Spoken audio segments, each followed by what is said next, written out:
wenyewe kuchukulia hili swala la kupanda miti kama lao.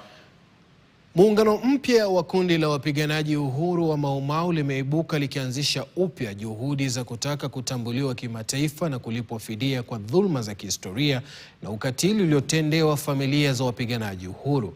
Likiongozwa na James Njuguna Mahuria, wanachama hao wamekanusha dhana ya muda mrefu kuwa harakati za Mau Mau zilikuwa za eneo moja pekee, wakisisitiza kuwa wapiganaji wake walitoka katika kaunti zote 47 nchini. Wakizungumza katika mkutano na wanahabari uliofanyika katika hoteli moja mjini Thika, kaunti ya Kiambu, kundi hilo liliahidi kuendelea kushinikiza haki kufuatia ukatili uliotekelezwa dhidi ya wazazi na mababu zao na serikali ya Uingereza. Francis Chemor na Julius Matala kutoka Baringo na Pokot walisema ziara yao ya nchi nzima inalenga kuwaunganisha wazawa na wapiganiaji uhuru wa Mau Mau pamoja na vizazi vya baada ya ukoloni kote nchini.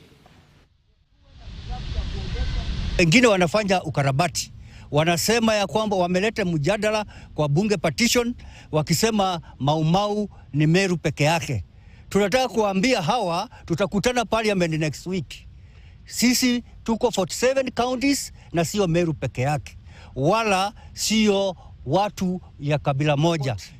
Kama wewe baba yako hakumwaga damu, haujui chochote, ndio unaita watu maconman. Watu ndio wana misconstrue na kureport, wakisikia Mau Mau wanafikiri Mau Mau peke yake ilikuwa kwa mlima. Hapana, mlima Elgon wazungu kutoka Trans Nzoia walifukuza watu paka kwa mlima juu. Sisi kaunti zote 47 tuliweza kuumizwa, lakini Pokot kwa kuwa kila mmoja Kenya hii najua ni Kapenguria 6 na Kapenguria 6 kila kichwa ya mwanadamu katika Kenya hii anajua nini ilitendeka Kapenguria 6.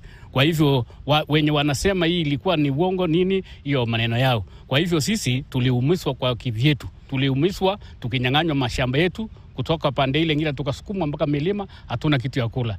Pia tukauawa. Nashindwa sana kusikia kwamba kuna watu wanasema sijui nini, sijui kwamba sisi lazima tunaomba sababu tumeumizwa sana. Shukran jazila kwa kutazama taarifa hizi za mbio ya KTN alasiri hii, ikiwa ni dakika 25 zimekatika baada ya saa 10 alasiri. Mwenzangu wa ishara amekuwa Angel Lois, mimi ni Suleiman Yeri. Kwa heri, ubaki na wingi wa kheri. Usikose kuungana nasi saa 1 kwenye taarifa za KTN leo.